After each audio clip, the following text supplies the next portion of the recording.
Live from New York City, it's the Wendy Williams Show. Today, Wendy's got you covered with all of the juiciest hot topics. And from Insurgent, part of the blockbuster Divergent movie series, Mekhi Phifer is here. Plus, we're sending another lucky Wendy watcher to fabulous Miami Beach. Now, here's Wendy.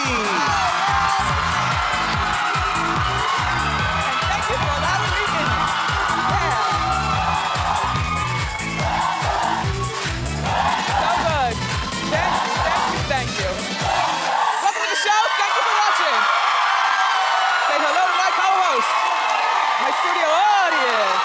The tickets are free. You're welcome to come if you'd like. I'm doing great. Let's get started. It's time for Hot Topics.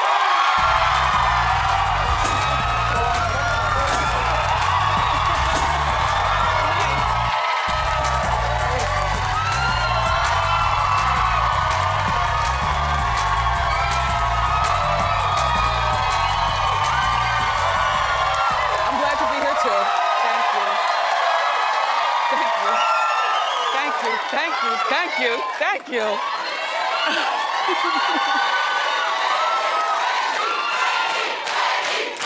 Too much.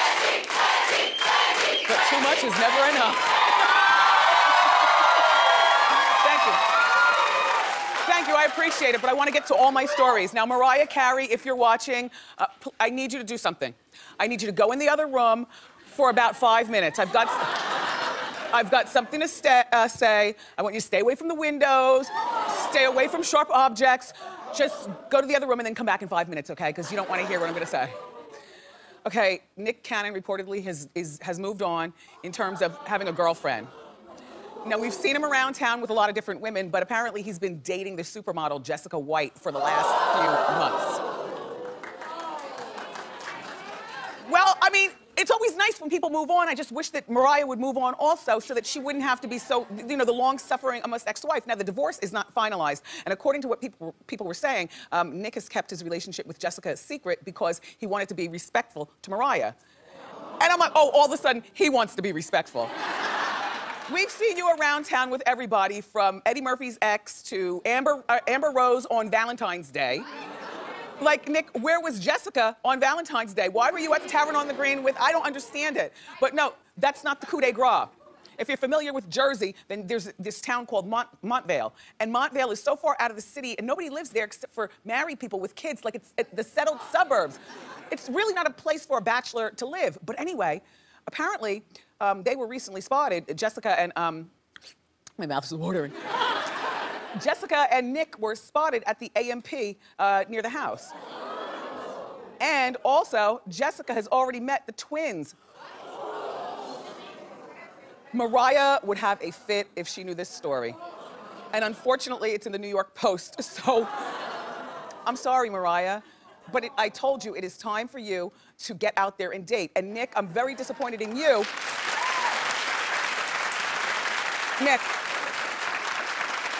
Nick, I'm really disappointed in you because I thought that you were smarter than that to introduce a woman you've only been dating for 3 months to your children. You know what I mean? But that's something I think that men do and some women. And it's a big mistake. You know, the kids are old enough to remember and to ask questions and stuff. I think that the rule should be 1 year. The 1 year rule.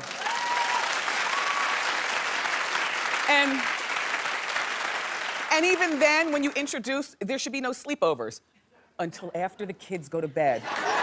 Okay? And as long as he's out by morning. Great. Do I think that this is a lasting relationship with Nick and Jessica? No. She's had broken engagements before. She dates around a lot, these very short relationships. She started dating Sean Penn right after he got divorced from, his wife. Oh yeah, she mixes it up. She's down with the swirl. But here's what she said, though, on her social media, because we're nosy. She goes, Mariah, cover your ears. Soon I'll be in his arms. Damn, I can't wait. 2 minutes is way too long. #him.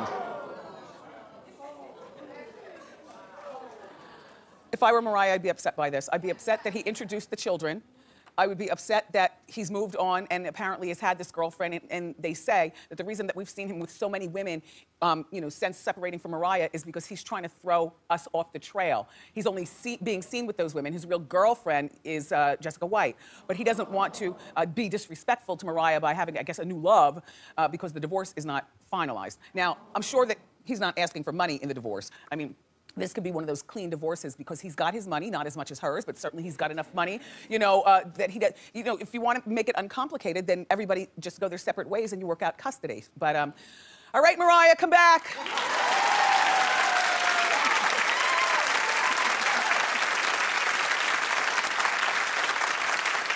Ariana Grande apparently has one rule when it comes to picking her backup dancers. They can't be hotter than her.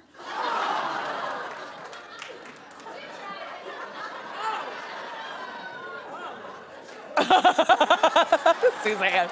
They can't be hotter than her. First of all, we have to realize that this would be something that an insecure 21-year-old thinks. You know what I mean? That you can't have hot. Do you know people who only have unattractive friends because they want to be the hottest in the group? Do you remember those reindeer games? Like, I mean, I get it.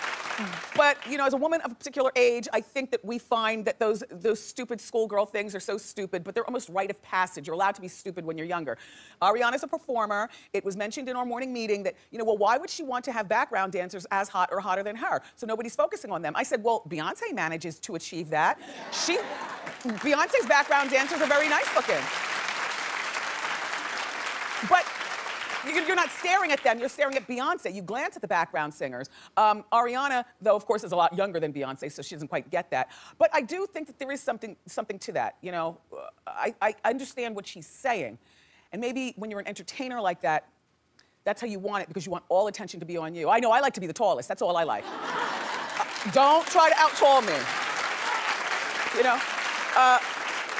But I know, like in my business, I'm not on stage dancing on account I can't.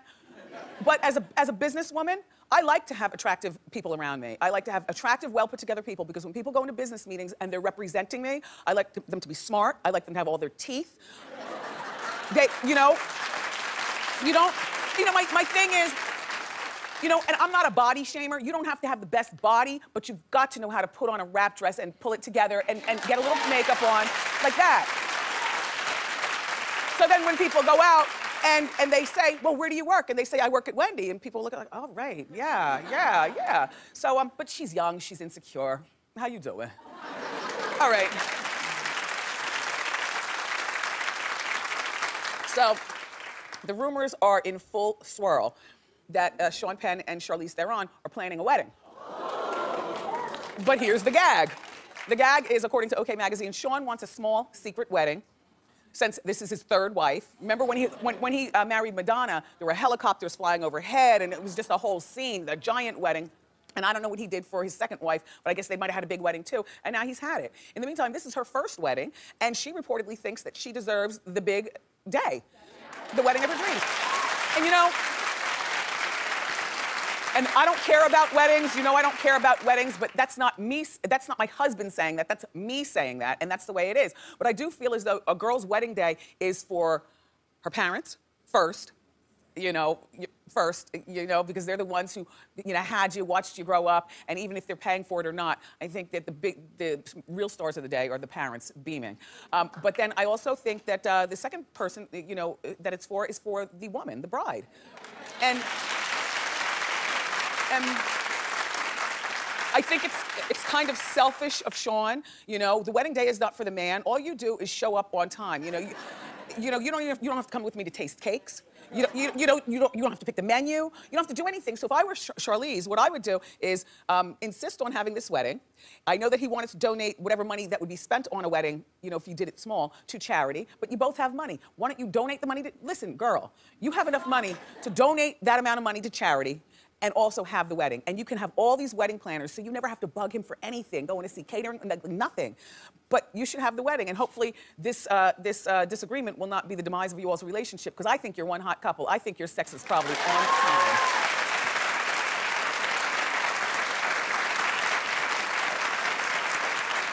They look like they have an excellent love life, Okay, Bruce. Oh my God. They're moaning and throwing tomatoes.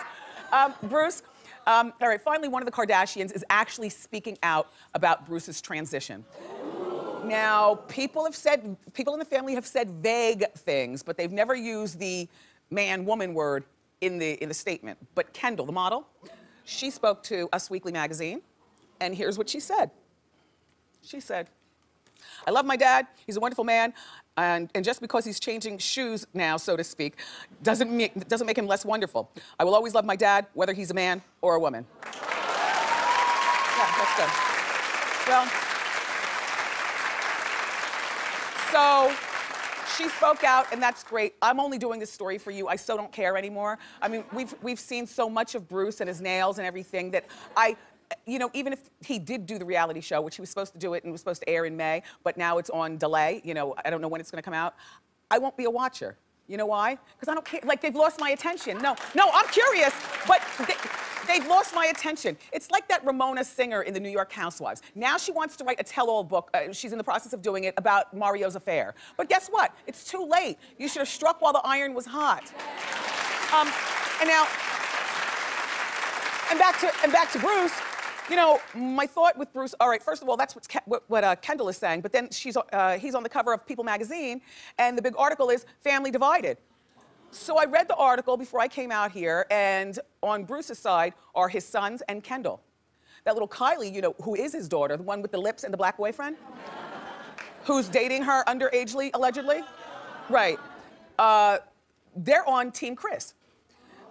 You know, and in the article it was saying that the people who are on Team Chris feel like Bruce abandoned them after the divorce, which, you know, that's probably somewhat true. I could see that. Bruce is very, you know, Bruce seems like a great guy, but you can kind of see the selfish side of him also. You know, like, clearly we've seen him around, you know, with the ATV, getting in the car accident, you know, the cigarettes and the nails and things like that.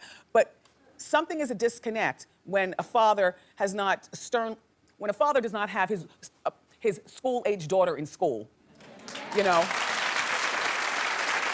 and letting her at 17 years old sit in the company of a 25-year-old rapper, and the boobs are looking bigger, and you know, I don't know what is going on with Kylie, but Bruce, you really do need to put this whole transition thing on pause, you know, until your daughters are together and well and straight. So. No, I'm not on Team Chris, but I'm also not on Team Bruce. I just don't care. I just don't care anymore. And I'm nosy. And I can't believe my team was gagging when I said I don't care about watching the Bruce reality show when it comes out. Because thanks to the internet and People magazine and people like that, we don't need to watch the show to follow the bouncing ball, you know? I don't care anymore. Yeah. So Brad Pitt and Angelina Jolie were quite the stars at their kids' soccer game. Yeah, apparently they started making out with wild tongue and everything in front of all the parents and the kids. Onlookers were saying it was so distracting, nobody could watch the game. Yeah, my kid could get hurt. He could get a ball in the head and have a concussion, and look, just lay there until I finish watching this over here, you know? Right? You know, I like PDA, I don't mind it at all, but not at a children's sporting event with the other parents. I think that's highly inappropriate, you know, and I was like, oh, why couldn't they just do that in the car, or, you know, something, like, it's just very, clap if you think it's okay to make out at the soccer game. Wow, what a nice looking man. Yes, well, you all are a mess. And I just, you know, I like PDA, but I think, and I found out, and my Norman, the black one, agrees, the reason that I bet you they did that was to dispel the rumor that was splashed all over the cover of last week's Inquirer magazine saying divorce with both of them. Yes. So by going to the soccer game and kissing, now you're protesting too much, is what I think. Now, what's going on?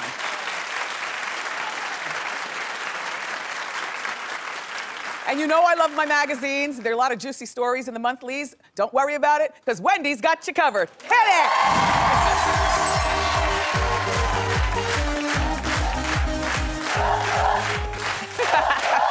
Okay. The very beautiful Julianne Moore is on the cover of Harper's Bazaar. Pretty woman, right? And nice cover, you know, the pink and then her red hair and stuff. Anyway, inside she's talking about learning to say no as she gets older and that she loves it, you know? Like, do you know how E does that red carpet thing with that Manny can where you crawl your fingers in? They asked her to do that at a recent award show and she said, no, you know, I don't even know how to walk my fingers on the red carpet. They asked her to twirl around. She said, no, not in a nasty way, but just in a, you know, no, I'm not going to do it. And then she went on. And I think learning how to say no is something that you get when you get older because you're so busy being a people pleaser when you're younger. And sometimes you have to go along to get along when you're younger in order to get to the station in life where you want to be. I know that's one of the best things to me about, you know, reaching my milestone of 50 and then beyond is that I've learned to say no more than yes, you know? And furthermore, if you don't go along with my no, then I just cut you out of my life. Or yes, no. I'll give you a perfect example. Over the summer, one of my girlfriends in the town invited me over for lunch. And she was inviting, you know, a few of the girls. Some I knew and some I didn't know. But there was one particular woman that I do know who I don't particularly care for. You know, I know that she talks behind my back. Yes, about, you know, me doing the show and how, you know, and how sometimes I don't have time to be as participatory in bake sales and all that stuff at the school. Like, I'm beyond those years. You understand what I'm saying? So, and I don't like this woman, but my friend invited her over, and I said, well, if she comes, then I'm not going to be there. And so I wasn't saying to my friend that I don't want to be your friend. I was like, I don't like this bee. And I don't want to be at your house. And my friend got upset with me, and I said, okay, well, then our friendship is over, and I never liked her, so you all go and have a good time. You know what I'm saying? Like, just, to me, saying no and dismissing people is just like a second nature as you get older. Wouldn't you agree, some of you older girls? Yes. And I love the power of the word, no. Okay, now, Kelly Rowland is on the cover of the new Essence magazine with her husband and their baby. The baby's name is Titan. Titan. Why do people give, no disrespect, but why do people give people their kids names that are like impossible to live up to unless, I mean, like if the kid doesn't become great, it's like Chris Brown's baby's name is Royal. Like that's a lot, it's a lot to live up to. Like I'm glad that I have a random name named Wendy. Nobody expected nothing out of me. You know? Anyway, inside, Kelly is saying that she is on her road to happiness. She said it's not easy, but now she's surrounded by so much love. She says that her husband and her baby are her priority. That's what we all say when our kids are really, really young and it's all so new. Can we talk? Here's my philosophy. My philosophy is that if mommy's not happy, baby will never be happy. And you know, I just think, you know, it's a nice cliche to say, you know, my number one priority, you know, my family, but I think your number one priority is supposed to be, you know, you first, not in a selfish way, but in a way like I went back to work when Kevin was only 3 months old and we put him in the Goddard School. And don't call the cops. I know that a lot of mothers want to stay home, you know, for a long time and whatnot, but you know, I was very competitive on the radio. Girls were gunning for my job.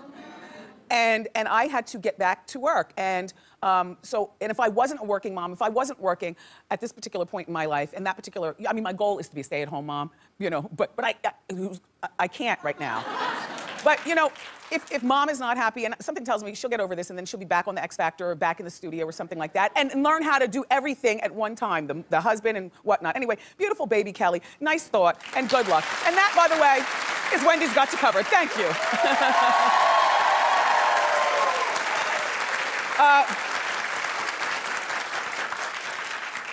Do you watch Marriage Boot Camp? Yes. Clap if you watch it. I can't. Okay, good. Well, it's not my show, but it might be my show, because some of the most notorious reality stars on TV are going to Marriage Boot Camp to help their relationship in the new season. It's our hot clip of the day. Yep, I got you. Roll it. Tell me the truth. This is your last home. Ripped from the tabloids. Every day, there's like some new evidence. A scandal so controversial. He had sex with a transsexual. And explosive. You sick. It could bring the whole boot camp to its knees. You can't do this to people. I'm done. I'm so tired of talking about my feelings all the time. I don't give a about this camera. I'm packing my bags. You will be apologizing, bitch. I don't apologize for no one understands. This has been the hardest thing I have ever had to do. Oh my God.